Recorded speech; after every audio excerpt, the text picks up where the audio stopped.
The dark notes found in Wyoming. I had crested the hill in the vast wilderness of Wyoming one brisk afternoon.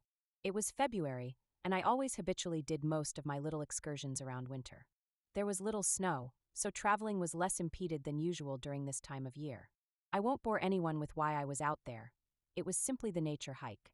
Of course, I did have the nasty habit of going off-trail and looking around for hidden spots that only get a few visits from other people.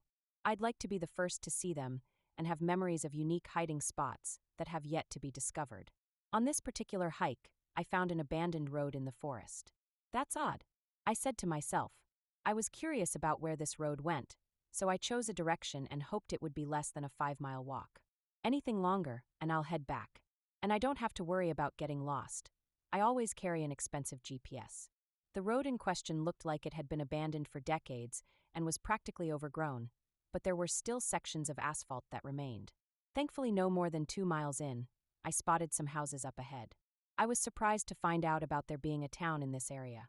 They were abandoned and in severe disrepair, each sending a shudder down my spine. Had I come across one of those fabled ghost towns? I checked many houses and saw that much of their stuff had been left behind. Everyone in the town must have gone quickly, adding a sense of mystery. Curiosity kept pushing me forward, and I wanted to know more about the fate that had befallen this obscure town whose name I could not recover when I got back home to type all this out. I went to the outskirts of the town, finding more houses that were more reclusive in the woods. This old, 19th-century-looking house appeared to have been boarded up inside. Grabbing my hatchet, I broke in and started looking around.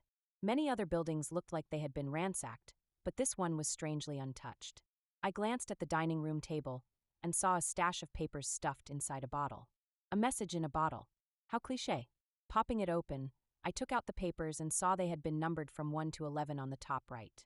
After sorting them in order, I sat down at the table and started reading. August 5, 1985. Today was a pretty tough work day with the boys. We had been drilling for nearly 6 hours now with the machinery, and it was time to give it a rest. The reason for such rest was that the drill had entered a chasm. We weren't aware that there was an underground cave in the area. For fear of damaging the equipment, our boss told us to come back tomorrow and get some rest. Zach and Michael wanted to visit my house to get some of my mom's delicious apple pie. I wasn't keen on having my friends over at my mom's house. Being a 24-year-old who has to still live with his parents is not exactly something I'm proud of. Come on, Owen, Zach cried. We deserve some delicious sweets after all this nonsense. The other guys also started pressuring me, demanding that I let them after my mom's apple pie. Ugh, fine. I relented and walked with the rest of them to return our gear to the trailer. There was a brief celebration as all the guys laughed about getting their way. Man, after working on this stupid hole, I'm going to need something sugary in my stomach, Brian, another coworker, said. I was out of the loop due to my inability to attend company meetings, and I asked, "What's this hole for anyway? Are we looking for oil?" Michael replied with his typical deadpan voice, "Nah, some guys in suits told us to dig here. Not sure who they were, they didn't tell me anyway." Zach looked back at us and said, "They were called Pantheon Engineering Company." "Never heard of them," I said. From what the boss said, they like to keep knowledge of their operations to a minimum. But they're paying us quite a handsome amount. I had to agree with Zach on that one. The money we were getting was enough to get my own house. Still, I wondered why they were outsourcing to us instead of using their own company's workers. Perhaps they have too many projects they're working on and have to rely on us outside, family-run companies in the area, especially with how obscure our town is. We never came up on most maps.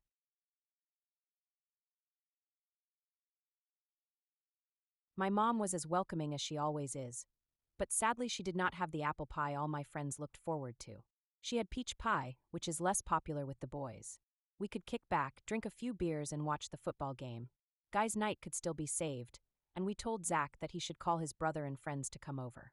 Make the night more enjoyable. Funny enough, I got a phone call around this time. When I answered, it was my boss who was angry with us. I thought when I told you that you could go home for the day, you would at least turn off the drill. I told the guys about this, and they looked around. Each one said, "But it is off."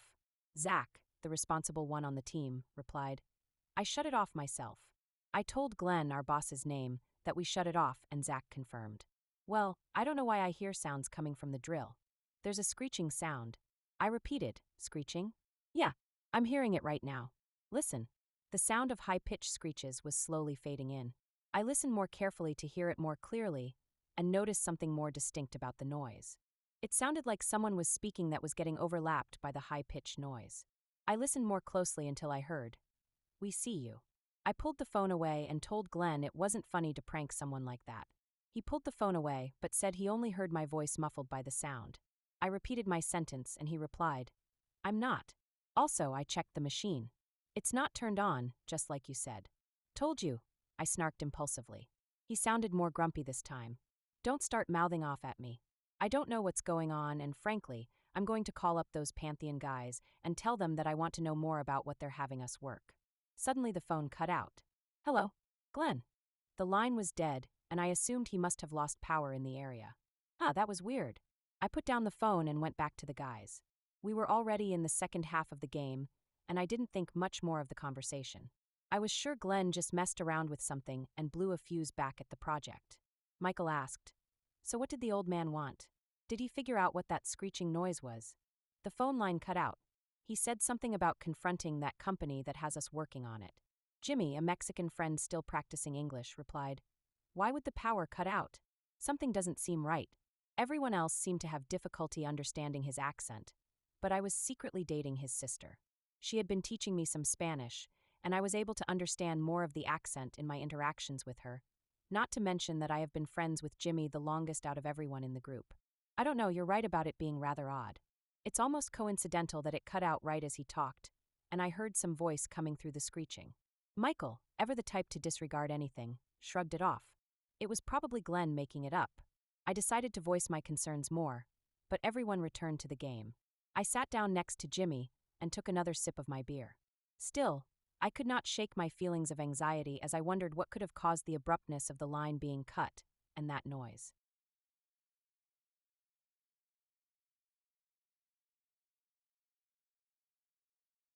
"30 minutes still passed, and Zach's brother had not arrived. Nor did any of the others that we had invited. We were way out in the backwoods areas of town.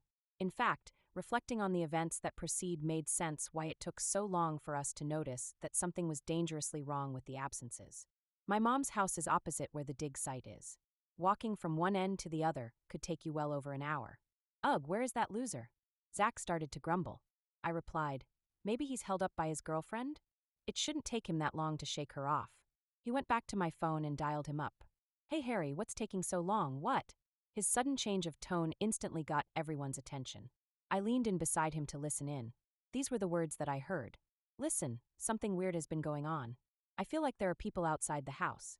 A lot of them, but I can't quite look at them correctly. Like they fade in and out and they have glowing white eyes. It's bizarre." There was a brief silence before he said, "Wait, I think I hear them whispering. They're saying something. I'm trying to lean my ear against the door. Katie is freaking out." Again another brief moment of quiet before he said, "They're saying, 'We see you.' What does that mean?" Zach looked at me, and I remembered what I heard back at the dig site with Glenn. An abrupt crashing of glass and wood broke through, muffling Harry's screaming. His girlfriend Katie could be heard in the background. "Harry!" Zach and I pulled away from the phone, but I could hear Katie's guttural screams on the other end, followed by the sounds of her gurgling and then a splashing sound like a water balloon popping. Zach put the phone down and looked at everyone else like he saw someone just get hit by a car. "I have to go out there." Michael wanted to know what was wrong, and we explained everything we had heard. We weren't about to let our friend go out there by himself. After all, there were 5 guys. Me, Zach, Michael, Jimmy, and Brian. We were drillers, and I'm not bragging when I say this, we were pretty properly built guys. We worked around heavy machinery, and we had this idea that we could take on anything. There was also the fact that we had to go rescue our other loved ones. There was Zach's brother, plus his grandma. Michael didn't have anyone, so that was lucky, but there was also Jimmy's sister and Brian's parents and little sister. The plan was set, and we tried calling around first, wanting to know who was still available and who wasn't. Zach's brother was a no-go, although he was insistent that his brother was still alive. In the back of my mind, I wasn't so sure. Jimmy's sister was fine. She was the closest to my house, which meant we would be there first. Brian's family and Zach's grandma would be our next stop. We stepped out and thought it best not to take the car. It wouldn't be able to fit all 5 of us anyway, because it was a simple pickup truck and could only seat 3. Walking was easier to navigate anyway, and we made it to Jimmy's house within 7 minutes. "Hyro!" his sister shouted from the deck of their house. Hyro was Jimmy's real name, but Jimmy was his choice. We would have been fine calling him by his Spanish name, but he liked being called by that name. The two of them hugged each other quickly, and his sister Valentina and I exchanged brief glances. I wanted to rush in quickly and kiss her, but circumstances wouldn't allow it. Long story short, we were now 6 people walking along the road into town, the next stop being Brian's family. When we called them back at my house earlier, they said everything was fine in their area, so we thought nothing of it. But upon reaching the house, the front door had been smashed in, like someone had just rammed a rock straight through it. Zach and I were the first to go up, Brian already showing signs of a panic attack. He hung in the back, having thoughts I could only guess he was having. As far as we knew, the house had been attacked, but nothing in terms of bodies to be spotted. Zach went into the back of the house, but I went up the steps. Seeing his sister's door closed, I approached cautiously and gave it a few knocks. I wish I had known her name at the time. Brian needed to be more informative in telling us the names of his family members. "Hello, is the sister of Brian in here?" Brian's outside, kind of panicking. I twisted the knob, noticing it was distinctly loose like it had been forcibly opened, then closed shortly afterward. When I gently opened the door, I lost my breath and immediately was seized by a gut-wrenching fear.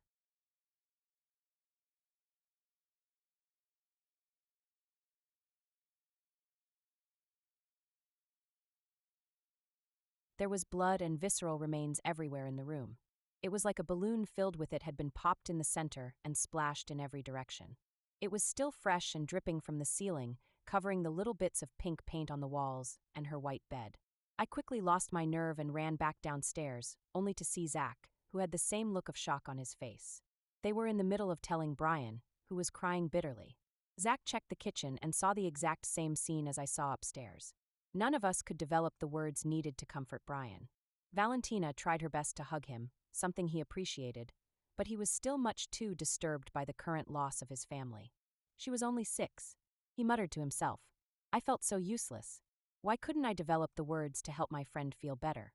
Even as I write these words now, there wasn't anything I could say to ease the pain. There's sometimes nothing you can do to help. Stricken by the grief that he was feeling, Zach told both of them to go back to my house, since it seemed to be the safest place. The 4 of us continued our journey until we got into town. I was worried about Valentina and Brian, but I knew they wouldn't have to walk long before they reached the house. Tired from all the walking, we briefly approached the old diner I occasionally ate at. "Amber's eats." In his distinctive deadpan voice, Michael remarked, "What is she even eating?" The time for jokes was not now, and most of us groaned. Zach, who typically always encourages Michael's nonchalant, carefree attitude, even found himself finding this a little ill-timed given the circumstances. The restaurant was still open, but surprisingly there wasn't anyone inside. "Hello," I called. Zach, Michael, and Jimmy sat in a booth in the middle of the 1950s-style trailer-themed diner. Beautifully vintage, although considering most of the other buildings in the town were still trapped in the 1800s, it's still one of the newer structures. Michael made a remark that caught all of our attention. "Isn't it strange that we haven't seen any police officers around?" Zach agreed, and the two of them kept talking while Jimmy sat nearby quietly. I went up to the counter table, peeking into the little slot where they place food when it's ready. It was empty, which I had grown more suspicious of. No one was around, yet the neon sign said they were open. Walking behind the counter, I went to the door and swung it open. The ovens were still on, and food was either burnt or soups boiling in their pots, almost like everyone in the building left in great haste. I checked other sections but saw that the back door was wide open. Sensing danger, I retreated back to the dining room, about to inform my friends of my discovery. When I opened the door, I said, "Guys, we should probably get moving. Nobody else is here." When I looked up at them, I froze in place. They were still alive, thankfully, but I happened to notice from behind the glass that a crowd of silhouetted people with glowing white eyes was staring from behind them. "Guys, look!" I pointed and lost my breath. They hadn't noticed until now, and all 3 jumped out immediately. Michael exclaimed, "What? What are they?" I told them we should all run to the back door of the building. Noticing that the silhouettes were moving for the front door, we wasted no time going through the kitchen, and I was only hoping that whatever it was, it hadn't blocked off our only exit. We heard the front door open, and Zach pushed everyone forward so we could get out without a second to spare. The first one out was Jimmy, then Michael. I was a little too curious before and lingered behind them, wanting to get a better look at whatever it was that was chasing us. Zach insisted that I keep moving, and I had the unfortunate encounter of slipping in some of the spilled-over soup on the floor. Hitting the ground sent a shock through my body, and pain in my elbows and knees from hitting them on the tile floor. Zach was beside me, screaming at the top of his lungs for me to get back up. Powering through the soreness in my joints, I quickly got back to our feet, and I looked back for a moment and saw the kitchen door swinging open. They were now in the room with us. But thankfully, we made it to the back door and joined the others as we ran as fast as we could from behind the building, heading towards a nearby grocery store parking lot. When we got to the store, we started screaming out many different things, most of which I do not remember now. We all agreed that we wouldn't stop anywhere until we got to Zach's brother and grandma. But Michael was quick to say, "Zach, I didn't want to say it before, but..."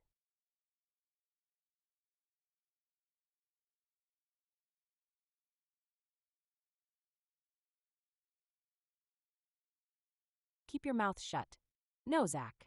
Considering all the things we have seen today, I feel that your brother isn't alive anymore." I said keep your mouth shut. Zach and Michael were always friends, so to see them suddenly fighting because of shaken nerves was not something that I was prepared to deal with. Zach and Michael have always been stronger than Jimmy or me, so it came down to two weak dudes trying to stop two strong dudes from duking it out. But while we were trying to wedge them off each other, one of the many parking lot lights flickered for a few seconds before burning out. I looked in that direction and saw dozens of glowing white eyes staring at us. "They're here. I'm going for my brother." Zach broke off from the fight and ran in the direction of where his brother's house. We tried to tell him to come back, but he wasn't listening anymore. In his case, blood is thicker than water. But after what happened next, his blood sure did become like water. Zach wasn't paying attention because he kept looking at us as he ran away. He was almost on the main road, but when he looked back at us another time to see if we still hadn't started following him, likely feeling hurt at our apprehensions to do so, I saw more of those white lights right in front of him, and I and the others started pleading for him to come back. He looked back to see where he was running to, but it was too late. He ended up crashing into the silhouettes, and they touched him. Still, he tumbled to the ground, moaning and coughing. But he jumped back to his feet quickly, and it looked like nothing had happened to him. He looked at them again, and then back at us before the most awful thing I'd ever seen happened right before my eyes. And I literally just got back from seeing a family get massacred. His body swelled up immensely. He bloated like a huge, morbidly obese person, but even his head was getting huge. And within seconds, he exploded into a massive shower of blood. Everyone cursed, and Jimmy even threw up a little. I thought I would faint after what I saw, but I could hold it together. I'm glad I did because I saw more.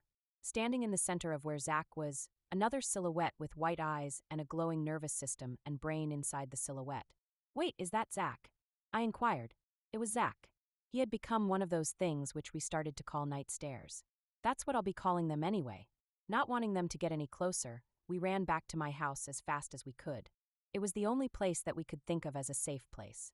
The town felt so empty now that these things have taken over. But what are they? And then I remembered. The drilling project that we were doing.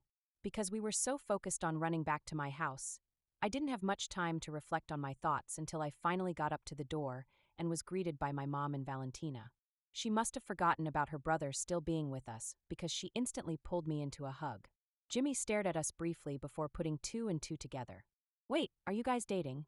I remained quiet out of shame for not letting him know until now, but Valentina immediately came to defend our relationship. She snapped into him, speaking Spanish the entire time, so I can't recall anything that was said.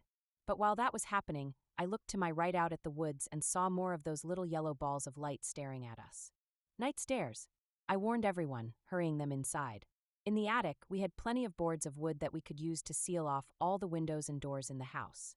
It also helped to push furniture in front of said doors and windows as extra protection. Once everything was settled, all we could do next was wait it out and hope rescuers come for us. Hopefully it wouldn't have to be a long wait.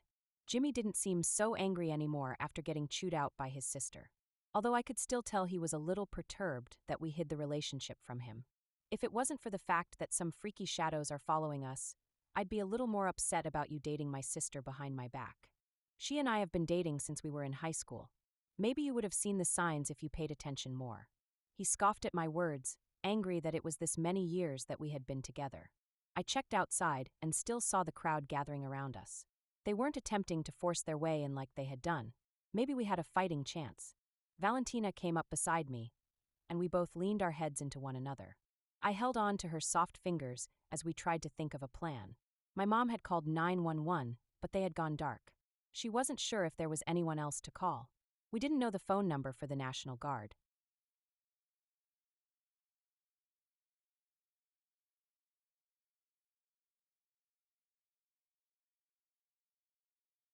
10 minutes passed, and they were starting to close in. I hope they haven't found a weakness in our makeshift defenses. That sounds really dumb now that I say it. We're going to hide in the basement. It has no windows, and we can quickly board up the basement door if necessary. There are no lights in there, so there is no point in keeping these pieces of paper with which I've been passing the time. If anyone finds these notes, please forgive us. We didn't know what we were digging for. It was that company that hired us. Oh God, I hope we didn't just end the world. I'm sorry. And that was the last page. I checked the backs of them, but that was it. This has got to be a prank. I got up from the table and walked around to the other side of the house. I found the basement door. Well, what was left of it? I didn't need to go downstairs. I felt a nasty vibe that told me I wouldn't like what I saw. But should this story be true? What happened to these night stairs? What happened to the remaining people that were in these dark notes? And how is this all swept under the rug? I have never once heard about this town or any of this stuff. Nor have I ever heard of a company called Pantheon. I found out how they got into the house. It's only a hunch, but I think it has to do with a now torn-through back door in the laundry room. It seems like the boarding up did little in the end. I took the notes with me and hastily made my way out of that town. It has a dark history that I don't want to linger about learning more of. Returning to the road that led out of town for a brief moment, in the corner of my eyes, I swear I felt like something was staring at me from the woods.